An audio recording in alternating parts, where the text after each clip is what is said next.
देख रहे हैं प्राइम टीवी। मैं हूं आपके साथ आरती तिवारी। वक्त हो चुका है खबर दोपहर का, जिसमें हम दो खबरों पर विस्तार से चर्चा करेंगे।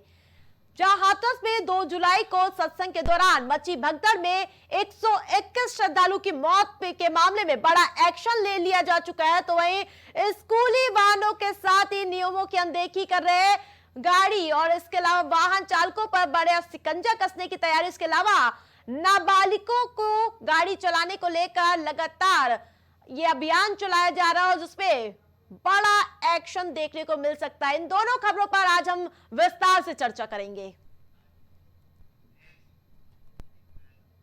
यूपी के हाथरस में 2 जुलाई को सत्संग के दौरान मची भगदड़ में 121 श्रद्धालुओं की मौत हो गई। हादसे में एक हफ्ते के भीतर एसआईटी की 300 पन्नों की जांच रिपोर्ट शासन को भेज दी गई है। मंगलवार को यह रिपोर्ट मुख्यमंत्री योगी आदित्यनाथ के सामने पेश की गई। रिपोर्ट में भोले बाबा के नाम का जिक्र तक नहीं किया गया। आयोजकों और अफसरों को सीधे तौर पर जिम्मेदार माना गया है। योगी सरकार ने कड़ी कार्रवाई करते हुए सिकंदरामऊ के एसडीएम और इसके अलावा सीओ, तहसीलदार समेत 6 लोगों को सस्पेंड कर दिया है। इसमें चौकी इंचार्ज कटोरा और इसके अलावा चौकी इंचार्ज पोरा भी शामिल है। साइट रिपोर्ट में कहा गया है कि आयोजक मुख्य जिम्मेदार हैं। स्थानीय प्रशासन भी जवाबदेही तय की गई है। 2 सदस्यीय जांच समिति ने कहा है कि हादसे के पीछे साजिश से इनकार नहीं किया जा सकता है। गहन जांच की आवश्यकता है। आयोजकों की लापरवाही से हादसा यानी कि ये जो पूरी दुर्घटना हुई है हाथरस की, भीड़ को आमंत्रण देकर पर्याप्त इंतजाम नहीं किए गए। स्थानीय पुलिस और प्रशासन के अधिकारियों ने आयोजन को गंभीरता से नहीं लिया। साथ ही वरिष्ठ अधिकारियों को समुचित जानकारी दी गई है। वहीं सबसे महत्वपूर्ण सवाल यही उठता है कि पूरे मामले में आयोजनकर्ता को कटघरे में लाकर खड़ा कर दिया गया। इसके अलावा बाबा को जो क्लीन चिट दी गई है, उस पर अभी भी प्राइम टीवी लगातार सवाल निशान उठाता हुआ नजर आ रहा है। ये तो बहुत महत्वपूर्ण और बात हो जाती है कि जब मन से कहा जाता है कि आप चरण की रज ले जाएंगे, आपके कष्ट दूर हो जाएंगे, और जिसको लेकर ये भगदड़ मच जाती है, तो क्यों ना बाबा को इस पूरे मामले में कटघरे में लाकर खड़ा किया जाए।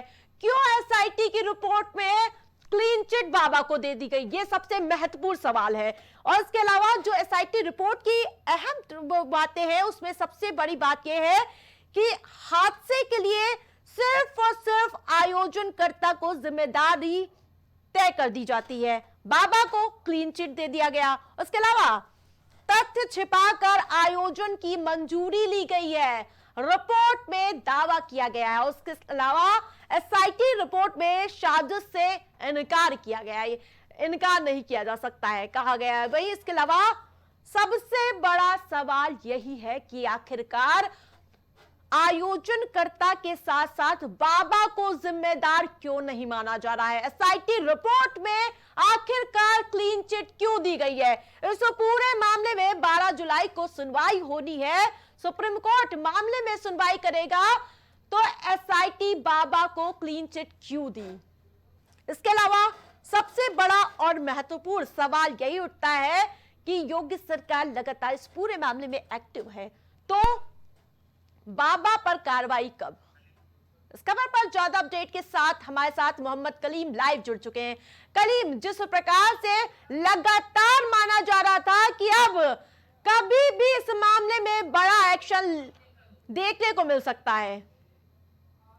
देखिए आरती जी, जिस तरीके से बात की जाए हाथरस कांड को लेकर के, जो कार्रवाई को लेकर के लगातार सवाल उठ रहे थे, उन सवालों में अभी फिलहाल जो सरकार की जद में आए हैं वो आए हैं छोटी मछलियां। यानी कि अगर बात की जाए एसडीएम जो इस मामले में सबसे बड़ी मछली मानी जाएगी, क्योंकि उसके द्वारा जो परमिशन दी गई थी, यानी कि 80,000 लोगों की जो परमिशन दी गई थी, लेकिन उसमें 2 लाख से अधिक लोग शामिल हुए थे। क्योंकि जो मौके की स्थिति की अगर बात की जाए, मौके का जायजा लेने की बात की जाए, उसके बाद जो परमिशन देने की बात की जाए, इन सभी मामलों में उनकी लापरवाही रही थी। इसके साथ अगर बात की जाए जो स्थानीय थाने की जो रिपोर्ट आती है और जो चौकी से रिपोर्ट आती है और तहसीलदार की जो पूरी रिपोर्ट आती है, तो अभी फिलहाल जो पहली कार्रवाई देखी गई है वो कार्रवाई केवल वो देखी गई है जो एक अनुमति दी गई थी। अनुमति में जिन लोगों ने परमिशन दी थी, यानी कि सबसे छोटी ये जो कड़ी है वो है चौकी इंचार्ज की, और चौकी इंचार्ज के बाद जो इंस्पेक्टर की कड़ी है, उसके बाद तहसीलदार और एसडीएम की, यानी कि 6 लोग अभी इस कार्रवाई की जद में आए हैं। और उस कार्रवाई के बाद अगर बात की जाए जिस प्रकार से मैं एसआईटी की रिपोर्ट देख पा रही हूं, कहीं पे भी बाबा का नाम नहीं दिख रहा है। देखिए, जो बाबा की अगर बात की जाए, बाबा की को बचाने को लेकर के जो कवायद तेज है वो शुरुआत में ही पहली कड़ी देखी गई थी, क्योंकि जब एफआईआर दर्ज की गई थी, एफआईआर में एक नामजद किया गया था, यानी कि जो आयोजक था जिसके द्वारा पूरी परमिशन ली जा रही थी, उसका नाम दर्ज किया गया। उसके साथ ही जो अन्य लोग थे उनको जो है अज्ञात में दिखाया गया था। बाबा की अगर बात की जाए, जिस दौरान ये हादसा हुआ, बाबा वहां से निकल रहे थे, लोग दौड़ रहे थे चरणों की धूल के लिए, लेकिन उस दौरान जब हादसा हुआ तो किसी ने भी बचाने की कोशिश तक नहीं की थी और सब अपने रास्ते चलते बने थे, जिस दौरान वहां पर 123 लोगों की मौत भी हो गई थी। उस दौरान भी पुलिस ने एक बड़ा खेल किया था एफआईआर में, जिसमें सूरतपाल का नाम नहीं दिया गया था। उसके बाद अब एसआईटी ने जिस तरीके से जांच की है, जिस प्रकार से ये रिपोर्ट तैयार की गई है उसके आधार आप हमको समझा दीजिए। हमारे दर्शक समझना चाह रहे हैं कि किस प्रकार से ये पूरी रिपोर्ट तैयार की गई, बाबा का नाम कहां है?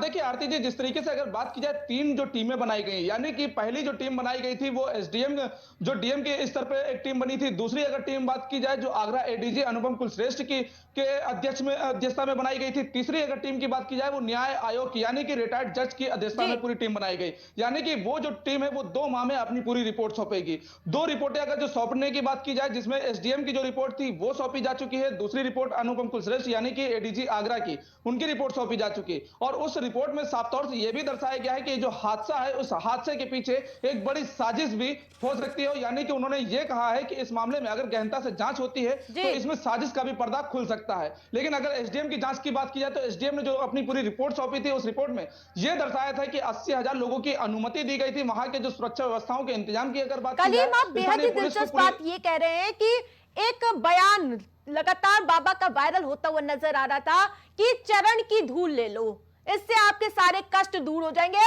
और उसी बयान के बाद भगदड़ मच जाती है। तो एसआईटी क्लीन चिट कैसे दे दी है? पूरा मामला जब वो कोर्ट में लंबित है।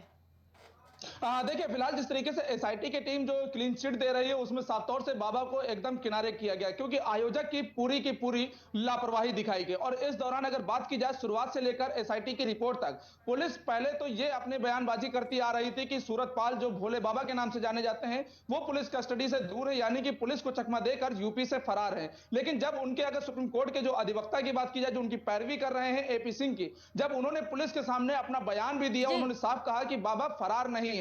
उसके बाद से बाबा का बयान भी सामने आना शुरू हुआ। लेकिन अगर क्लीन चिट की बात की जाए तो अभी तक इन सभी मामलों को लेकर के जो पुलिस का रवैया है वो कहीं ना कहीं ढीला दिखाई दे रहा था। लेकिन अब अगर एक बड़ी कार्रवाई की बात की जाए, क्योंकि अब तक अभी जो 6 लोगों के खिलाफ कार्रवाई की गई है, उन कार्रवाई के बाद अब जो बड़ी कार्रवाई के स्तर की अगर बात की जाए तो कहीं ना कहीं जो सूरतपाल बाबा है वो भी इस कार्रवाई की जद में आ सकते हैं और एक बड़ी कार्रवाई भी देखने को मिल सकती है। क्योंकि अगर जो मृतकों के परिवारों की अगर बात की जाए, उनका गुस्सा भी जो है वो अब एक बड़े आक्रोश की ओर बढ़ता नजर आ रहा है, क्योंकि उन्हीं मृतकों में से एक परिजन अब बाबा के घर पर एक बैनर तले जो वहां पर विरोध करने को बैठ गया है। यानी कि एक और सवाल उठता हुआ नजर आ रहा है, आखिरकार बाबा का ढाल बनकर कौन खड़ा हुआ है, जिस प्रकार से पूरी जांच की आज अभी तक बाबा तक नहीं पहुंच पा रही है?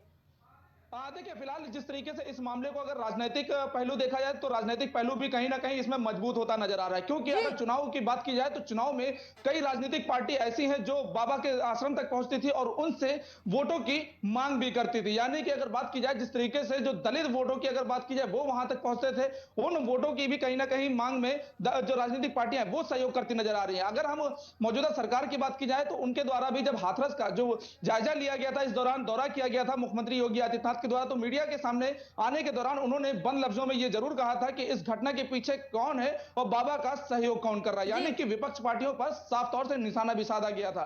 लेकिन अगर विपक्ष पार्टियों की बात की जाए तो उनके द्वारा भी मौजूदा सरकार पर कई तंज भी कसे गए। लेकिन अभी इस मामले में अभी तक किसी तरह का कोई खुलासा नहीं हो पाया है कि आखिर जो बाबा है उसका सहयोग कौन कर रहा है। क्योंकि बाबा की अगर बात की जाए, जो उनकी चिट्ठियों की बात की जाए वो भी लगातार खुलते हुए नजर आ रहे थे, जिसमें जो पेपर लीक माफियाओं की अगर बात की जाए उनसे भी पूरा कनेक्शन कनेक्शन जुड़ता हुआ सामने आ रहा था। लेकिन अभी जो कौन है जो इनकी मदद कर रहा है, मौजूदा सरकार में वो ऐसा मंत्री है, या फिर जो बात की जाए विपक्ष पार्टी में कौन ऐसा नेता है जो लगातार पूरी तरीके से सहयोग करता कलीम, अब नजर आ तक रहा क्या है। कुछ कार्रवाई हुई है, हर एंगल से थोड़ा समझा दीजिए। देखिए, फिलहाल जिस तरीके से अगर जमीनी स्तर की कार्रवाई की बात की जाए तो फिलहाल अभी स्वास्थ्य विभाग के तरफ के ऊपर किसी तरह की कोई कार्रवाई नहीं हुई। लेकिन जो अभी रिपोर्टों की बात की जाए, उन रिपोर्ट के आधार पर जो एसआईटी की जो रिपोर्ट गई है वो सरकार तक जब पहुंची है तो इसमें फिलहाल अभी 6 लोगों के खिलाफ कार्रवाई की गई है। यानी कि ये कार्रवाई अभी एक तरीके से ये कहा जा सकता है कि इस मामले में कहीं ना कहीं जो लोगों का रुख है वो घुमाने के लिए, क्योंकि अभी छोटे स्तर की जो कार्रवाई है ये केवल एक परमिशन जो देने वाली रिपोर्ट है उस रिपोर्ट के आधार पर यह कार्रवाई है। यानी कि जो चौकी इंचार्ज से लेकर के तहसीलदार एसडीएम तक की जो ये पूरी कार्रवाई 6 लोगों की ज्यादा है वो इसमें शामिल हुए हैं। और अभी जो बड़ी कार्रवाई की बात की जाए, जिसमें जो बयानों की बात की जाए, बयान जिस तरीके से डीएम के लिए गए, कप्तान के लिए गए, मौके पे जो पुलिसकर्मी तैनात थे उनके लिए गए, संयोजक में जो सेवादार थे उनके बयान दर्ज किए गए। लेकिन अभी उन सभी मामलों में जो सूरतपाल बाबा है वो अभी फिलहाल इन सभी कार्रवाई की जद से अभी दूर नजर आ रहे हैं। लेकिन कहीं ना कहीं जो आने वाली जो 2 माह की रिपोर्ट है जो जमीनी स्तर पर न्याय आयोग जांच कर रही है उसमें कहीं ना कहीं सूरतपाल का भी जिक्र हो सकता है और उनके ऊपर भी एक बड़ी कार्रवाई देखी जा सकती है। कलीम, तमाम अपडेट के लिए धन्यवाद। जहां लगातार एसआईटी पूरे मामले की जांच कर रही थी, अब रिपोर्ट भी सामने आ चुकी है, कई लोगों पर गाज गिरती हुई नजर आ रही है, तो वहीं अभी भी सवाल यही है कि बाबा कब शिकंजे में कसेगा। स्कूली वाहनों के साथ ही नियमों की अनदेखी कर गाड़ी लेकर चलने वाले नाबालिगों के खिलाफ पुलिस और आरटीओ की टीम लगातार अभियान चला रही है। चेकिंग के दौरान नियमों की अनदेखी मिलने पर सख्त कार्रवाई की जा रही है और इसके साथ ही अधिकारियों ने अभिभावकों से भी अपील की है कि खुद भी अपने बच्चों की सुरक्षा के लिए सतर्क रहें, नाबालिगों को किसी कीमत पर गाड़ी ना दे, वहीं स्कूली वाहनों की स्थिति भी देखें। तो वहीं लगातार हो रही दुर्घटनाओं को देखते हुए जहां अब परिवहन विभाग ने बड़ा फैसला लिया है, तो वहीं आपको बता दें कि हर थाने में टीम बनाई गई है जहां 18 साल से कम उम्र के वाहन चालकों की चेकिंग के लिए थानेवार टीमें बनाई गई हैं। एडीसीपी ट्रैफिक अजय कुमार ने बताया कि इनमें ट्रैफिक पुलिस भी शामिल किए गए हैं। तो ज्यादा अपडेट के साथ मोहम्मद कलीम हमारे साथ जुड़ चुके हैं। कलीम, जिस प्रकार से परिवहन विभाग पूरे मामले में एक्टिव नजर आ रहा है, क्या कुछ तैयारी की गई है? देखिए आरती जी, जिस तरीके से बात की जाए, जो सड़क हादसे लगातार बढ़ रहे हैं और उन हादसों में जो मौतों के आंकड़े भी लगातार दिख रहे हैं, उन सभी आंकड़ों के तहत जो लखनऊ पुलिस ने एक बड़े अभियान की शुरुआत भी की है। और इस अभियान में साफ तौर से एक लेटर भी जारी किया गया है। उसमें यह कहा गया है कि जो नाबालिग बच्चे यानी कि 18 साल से कम उम्र के जो बच्चे हैं वो अगर वाहन चलाते हुए देखे जाते हैं तो उनके खिलाफ कड़ी कार्रवाई की जाएगी। यानी कि इस निर्देश को लेकर के पेट्रोल पंपों को भी निर्देशित किया गया है कि वहां पर 18 साल से कम उम्र के जो बच्चे हैं उनको जो पेट्रोल है वो ना दिया जाए, और अगर ऐसा किया जाता है तो उनके खिलाफ भी कार्रवाई की जाएगी। और इसी अभियान के तहत जो पुलिस ने एक जो अभियान छेड़ा है उसमें स्कूलों के आसपास की जो जगह है उनको चिन्हित किया गया। वहां पर जैसे ही स्कूल की छुट्टी होती है वहां पर तेज फर्राटा भरते हुए जो बच्चे निकलते हैं, उनके पास ड्राइविंग लाइसेंस नहीं होता है। इन सभी मामलों को लेकर अभिभावकों से भी खास अपील की गई है। इस दौरान अगर अधिकारियों की बात की जाए तो उन्होंने जो चेतावनी दी है उस चेतावनी में यह कहा है कि अगर अभिभावक इन सभी मामलों को लेकर सचेत नहीं होते हैं तो उनके खिलाफ जो कार्रवाई है वो देखने को मिलेगी। जिस प्रकार से 2 बड़े अभियान चलाए जा रहे हैं, स्कूली वाहन यानी कि जो स्कूली वाहन है उसकी जांच की जाएगी, जबकि नाबालिगों की गाड़ी चलाने को लेकर सख्ती देखने को मिल रही है। देखिए, स्कूली वाहनों की अगर बात की जाए वो तस्वीर अलग है और जो ड्राइविंग लाइसेंस और नाबालिग बच्चों का ड्राइविंग करना वो एक तस्वीर अलग। क्योंकि जो स्कूली वाहनों की बात की जाए, उनके फिटनेस को लेकर के बात की जाए, क्योंकि सरकार भी कई बार इन सभी मामलों को लेकर चेतावनी दे चुकी है। क्योंकि जो स्कूलों के बाहर वाहन खड़े होते हैं उनका फिटनेस अगर बात की जाए, फिटनेस कंप्लीट नहीं होता, जिसके कारण कई हादसे ऐसे भी होते हैं जिसमें मासूम बच्चों को भी अपनी जान गंवानी पड़ती है। क्योंकि हाल ही के दिनों में कई ऐसी तस्वीरें भी सामने आई थी जिसमें स्कूली जो वाहन है वो इन सभी हादसों की चपेट में आए थे और उसके बाद से भी निर्देशित किया गया था। लेकिन इन सभी मामलों को लेकर केवल कुछ दिन अभियान चलाया जाता था, लेकिन उसके बाद फिर डुलमुल रवैया अपना लिया जाता था। लेकिन अब एक बार फिर से लखनऊ पुलिस ने जिस तरीके से सख्ती का जो अभियान शुरू किया, उस अभियान के तहत ये अभियान की शुरुआत भी आज से शुरू कर दी है। क्योंकि स्कूलों के बाहर भी पुलिस फोर्स देखी गई थी, चौराहों पर भी देखी जा रही है। कई ऐसे प्रमुख चौराहे हैं, यानी कि जहां पर बात की जाए मरीन ड्राइव रोड की, जहां पर स्टंटबाजी भी देखी जाती है, वहां पर स्टंटबाजी में कई नाबालिग बच्चे भी वहां पर देखे जाते हैं। और उन जगहों को भी चिन्हित करते हुए उन जगहों पर भी अभियान चलाने की शुरुआत हो चुकी है। बात कर रहे हैं तो वही मैं दर्शकों को बता दूं कि सबसे ज्यादा इसके जद में युवा आते हुए नजर आए। इसके बीच प्रशासन ने बड़ा फैसला लिया, 18% और उससे कम के 12 से ज्यादा ऐसे लोग हैं जो इसके जदोजहद में फंसते हुए नजर आते हैं। कलीम। हाँ देखिए, जाहिर सी बात है जो हादसे होते हैं, क्योंकि अगर जो नाबालिगों को अगर वाहन देने की बात की जाए, कई बार जो हादसे देखने को मिले हैं, उन हादसों में कई जो 18 साल से कम उम्र के लोग थे वो इस हादसे को न्योता देते नजर आए। और जी। इन्हीं सब मामलों को लेकर के जिस तरीके से सख्त रुख की बात की जाए, उसमें 25,000 रुपए की जुर्माने की अगर बात की जाए, इसके साथ ही जो वाहन है उस वाहन को 2 माह के लिए जब्त करने की जो कार्रवाई है वो भी की जा रही है। और इसके साथ ही जो चेतावनी दी गई है, अगर दोबारा इस तरीके के नाबालिग बच्चे गाड़ी चलाते पाए गए जी। तो परिजन के खिलाफ एक मुकदमा भी दर्ज होगा और उसके खिलाफ कार्रवाई भी की जाएगी। तो जाहिर सी बात है कि जो अभियान है वो अभियान की शुरुआत तेज तौर पर की गई है और इस अभियान की कार्रवाई में कई लोग चपेट में भी आ चुके हैं। जी। तो अभी कुछ दिनों पहले की अगर तस्वीरों की बात की जाए, उसमें बिल्कुल महानगर की कलीम, तस्वीरों की तमाम बात की अपडेट जाए। के लिए धन्यवाद। जहां अगर आंकड़ों की मैं बात करूं तो 18 वर्ष उससे कम के 12% युवा इसके जद में फंसते हुए नजर आ रहे हैं। तो वहीं 1800 से लेकर 25 साल की उम्र के बच्चे 23.5% जिनकी मौत हो गई है सड़क हादसे में, जबकि 35 से 45 वर्ष के व्यक्ति 18.6% हैं जिनकी मौत हो गई है। तो वहीं जिसको लेकर परिवहन विभाग एक बार फिर से एक्टिव मोड में नजर आ रहा है। जहां आपको बता दें कि ट्रैफिक पुलिस की कार्रवाई भी देखने को मिल रही है, जहां आपको बता दें कि लगातार अब पूरे मामले में परिवहन विभाग एक्टिव है। तो ज्यादा अपडेट के साथ हमारे साथ राजन जुड़ चुके हैं। राजन, जिस प्रकार से परिवहन विभाग लगातार सक्रिय नजर आ रहा है, तो क्या लगता है इस कार्रवाई का असर देखने को मिलेगा? आपको बता दूं, शासन प्रशासन का सबसे आगे आता है, सबका पुलिस एक्टिव मोड पर नजर आती है। जहाँ ये आगे ठंडे रस्ते में चले जाता है, वहीं पुलिस का रवैया भी ढीले रस्ते में चला जाता है। वहीं अगर मैं उत्तर प्रदेश के मेरठ की बात करूँ तो मेरठ में भी जो नाबालिग जो युवा है, जो युवक युवती है, वो यहाँ पर वाहन चलाते हुए नजर आते हैं। पुलिस उनका चेकिंग करती है, चालान करती है, लेकिन उन्हें अब तक सबक नहीं सिखाया जाता था। लेकिन ये जो नया कानून लागू हुआ है, ये जो नया आदेश आया है कि अभिभावकों पर यानी कि उनके माता पिता पर 25,000 रुपए का जुर्माना लगाया जाएगा। अगर नाबालिग गाड़ी चलाते हुए पकड़े गए तो जुर्माने का प्रावधान समझा दीजिए। हाँ देखिए, बिल्कुल आपकी जुर्माने का प्रावधान यही है कि जिनका लाइसेंस नहीं बना होगा।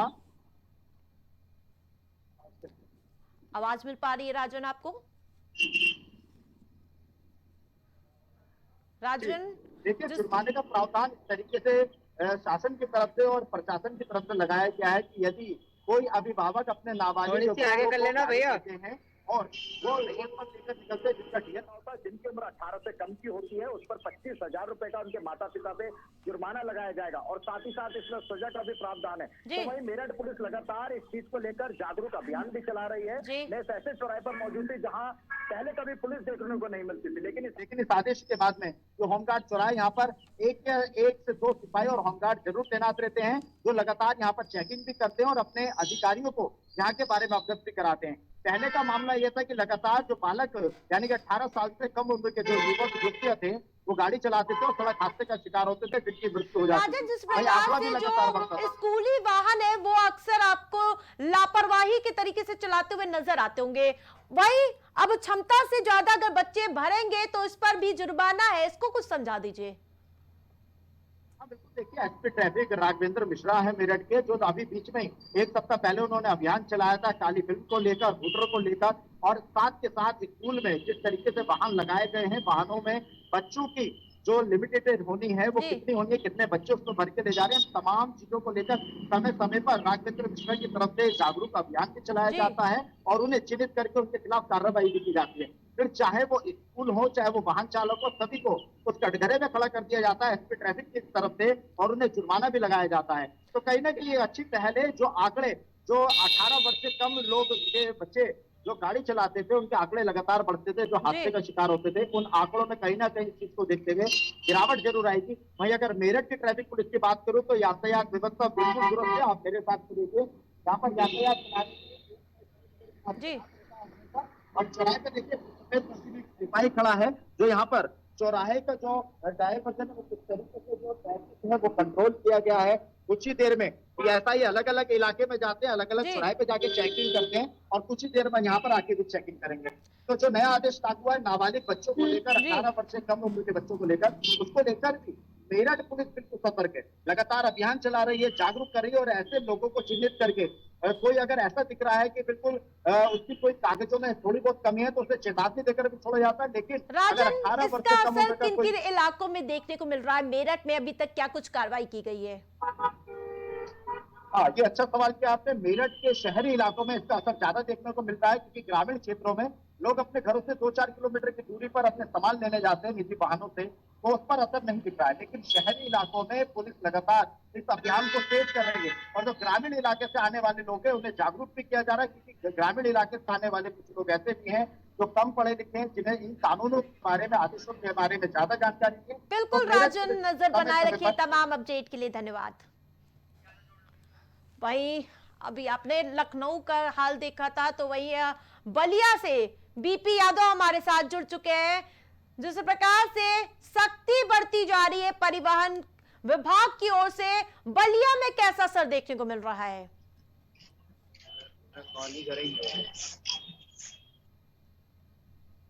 यहाँ पर सड़कों पे नहीं, देखिए आज रियलिटी चेक करने के लिए हम लोग सड़कों पे उतरे थे।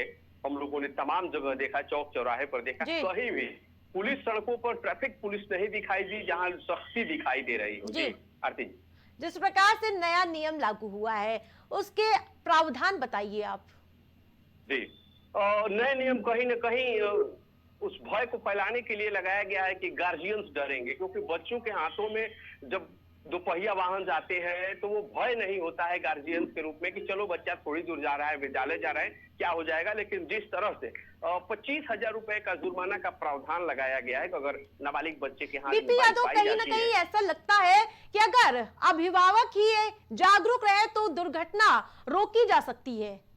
बिल्कुल, इसमें देखा जाए तो 100% अभिभावकों की जिम्मेदारी है कि वो अपने बच्चों को बाइक न दे, वो गाड़ियां न दे जो उनके लिए हानिकारक हो सकती है या फिर उनकी उम्र नहीं हुई हो, डीएल नहीं बना हो। ऐसे में देते हैं तो बच्चे जोश में रहते हैं, होड़ लग जाती है सड़कों पे जब उतरते हैं तो एक दूसरे से आगे बढ़ने की। उसके साथ ही बच्चों में स्टंटबाजी का शौक बड़ा होता है और उसमें बहुत सारे बच्चों की जान जाती है। जी, स्कूली वाहनों पर भी शिकंजा कसने की तैयारी है।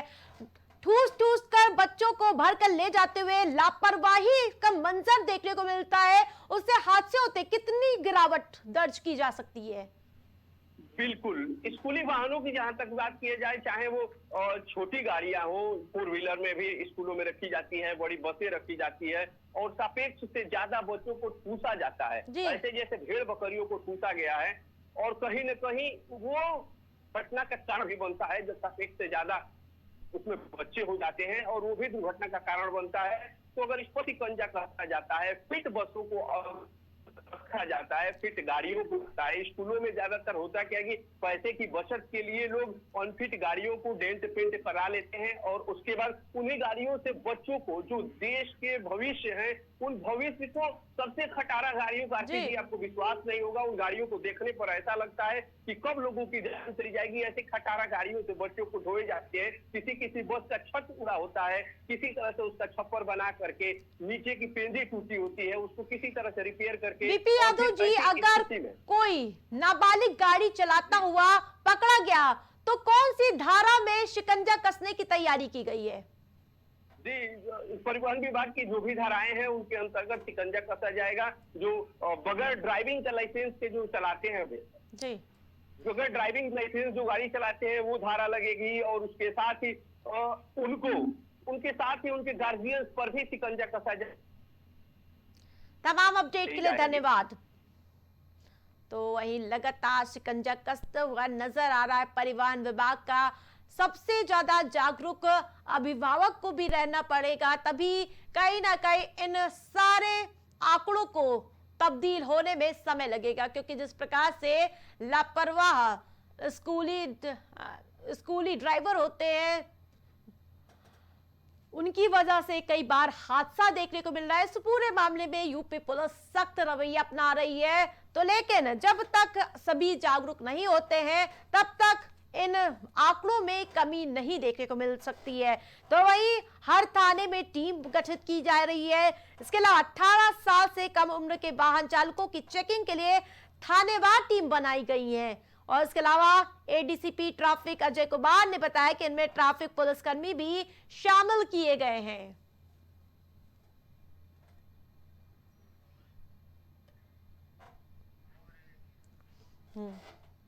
दो बड़े अभियान चलाया जा रहा है। स्कूली वाहनों की जांच होगी, जबकि नाबालिगों की गाड़ी चलाने पर सख्ती बरती गई है। अगर मैं आंकड़ों की बात करूं तो आंकड़ों के मुताबिक सड़क हादसों में हर साल युवाओं की सबसे ज्यादा जानें जाती हैं। वहीं अगर 18 से ऊपर के उम्र के लोग 12% इसके जद्दोजहद पे मृत्यु हुई है, तो वहीं 18 से लेकर 25 उम्र की जो व्यक्ति हैं उनमें 23.05% लोग हैं।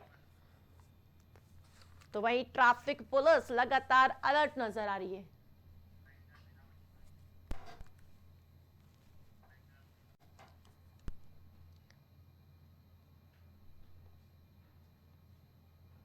खबर दोपहर में फिलहाल इतना ही। देखते रहिए प्राइम टीवी।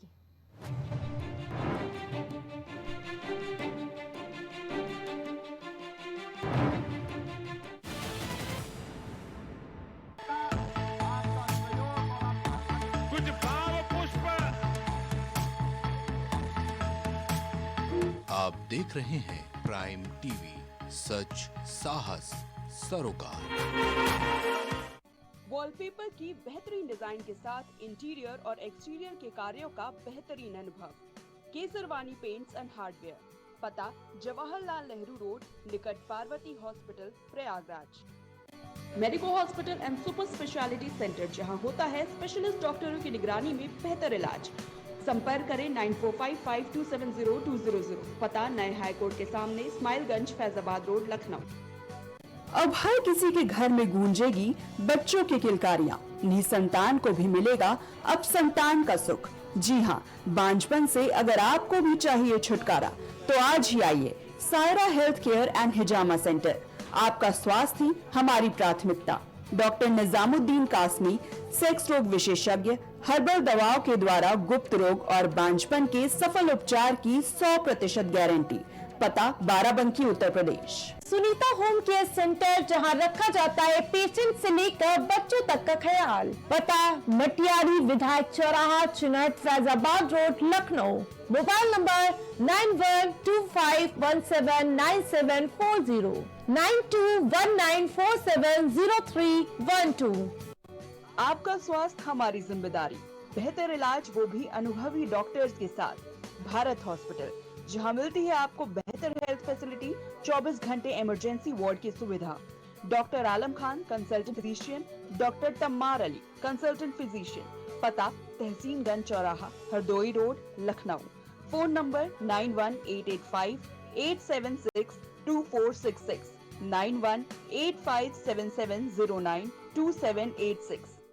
आपकी जिंदगी अनमोल है, इसकी सुरक्षा करें। जब बात हो आपके स्वास्थ्य की तो फिर समझौता कैसा। जी हाँ, आपको हर बीमारी से बचाने के लिए आ गया है लखनऊ नेशनल हॉस्पिटल, जहां मिलती है आपको आईसीयू एंड आईसीयू की सुविधा, बेहतरीन मेडिकल इक्विपमेंट्स के साथ, वो भी 24 घंटे मेडिकल सुविधा के साथ, वो भी अनुभवी डॉक्टरों की देखरेख में। पता national complex near Sunni inter college, Tundiyaganj, Lucknow. Mobile number 7991223441। दशकों से प्रयागराज के विश्वसनीय शैक्षणिक संस्थानों में से एक वैभव क्लासेस, जहां मिलता है शिक्षा का बेहतर एनवायरनमेंट, अनुभवी शिक्षकों के साथ। पता near auto sales building, civil lines, Prayagraj. Prayagraj में पहली बार जर्मन टेक्नोलॉजी तकनीक के द्वारा महिलाओं की शारीरिक और मानसिक तकलीफों से छुटकारा पाए। शकुंतला मल्टी स्पेशलिटी हॉस्पिटल, पता 3B ताशकंद मार्ग, सेंट जोसेफ कॉलेज के सामने, निकट Bhargava book depot, Prayagraj. BabaSahebShadi.com, ये पोर्टल वेबसाइट शादी विवाह के रिश्तों के लिए ये बहुत ही भरोसेमंद और बेहतरीन पोर्टल वेबसाइट है। अभी तक बहुत सारे लोगों ने इस पर भरोसा किया है और मनचाहा रिश्ता पाया है। ये पूर्णतः सुरक्षित है। आप आज ही अपना निशुल्क पंजीकरण कराएं और मनचाहा रिश्ता पाएं। गोयल सुपर स्पेशलिटी हॉस्पिटल आपके लिए लेकर आया है world class heart care facilities, जहां होता है हार्ट समेत सभी बीमारियों का बेहतर इलाज। संपर्क करें Ayodhya road, Chinhat, Lucknow. MGM hospital and research centre, advance neuro and spine surgery centre. आपका स्वास्थ्य ही हमारी प्राथमिकता। पता झलवा, प्रयागराज। मस्तिष्क मनोरोग, नस एवं नशा मुक्ति के विशेषज्ञ डॉक्टर राकेश पासवान। पता Sitaram hospital, Darbhanga colony, Lowther road, Prayagraj. करी भोजपुरी के पहला story telling mobile app Yayavari via Bhojpuri play store से और डूब जाएं दुनिया भर के कहानियन के अद्भुत सागर में आपन भाषा भोजपुरी में। यायावरी वाया भोजपुरी, कथा कहानी आपन बन। Cosmo Laser Dental Clinic and Dental Implant Centre, जो देता है आपको वर्ल्ड क्लास की बेहतरीन डेंटल सुविधाएं। पता प्रथम तल, Vrindavan tower, opposite hotel JK palace, civil lines, Prayagraj, Uttar Pradesh. संपर्क करें 3938822172। गुड़गांव के टॉप ब्यूटी सैलून में से About You Nails and Beauty Salon and Academy, जहां मिलता है आपको नेल एक्सटेंशन जैसे सभी तरह की कॉस्मेटिक सेवाएं। पता 17 basement HUDA market, sector 40, Gurgaon.